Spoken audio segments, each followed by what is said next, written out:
budget hearing sa Kamara noong Miyerkules, ibinunyag ni Defense Secretary Delfin Lorenzana kung bakit bumagsak ang C-130 plane sa Sulu. One, for the C-130 is defective instruments or systems, plus of course the reaction of the pilot was not also appropriate to the emergency, so nagka-crash. Papalapag na ang C-130 sa Hulyo Airport noong July 4 nang bigla itong mawala ng kontrol at bumagsak sa dulo ng runway. Mahigit 50 ang namatay, kabilang ang mga piloto at crew ng eroplano. Mahigit 50 rin ang nakaligtas.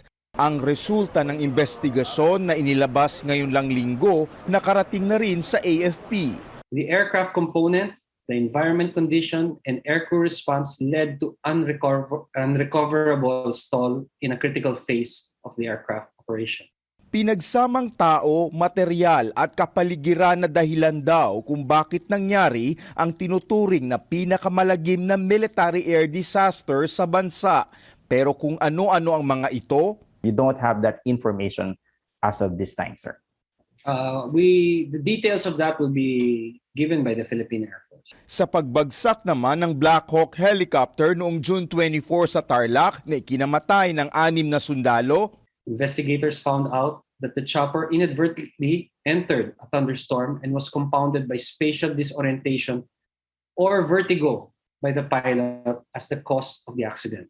Kahit posibleng human error ang pangunahing sanhi ng dalawang trahedya, giit ng AFP na hindi layunin ng mga investigasyon, ibunton ang sisi sa kahit kanino. The goal is not really to find out who made the mistake or who to blame. Nobody really wanted this tragedy to happen. Ang mas mahalaga para sa AFP, magsilbing leksyon ang dalawang insidente para hindi na ito maulit.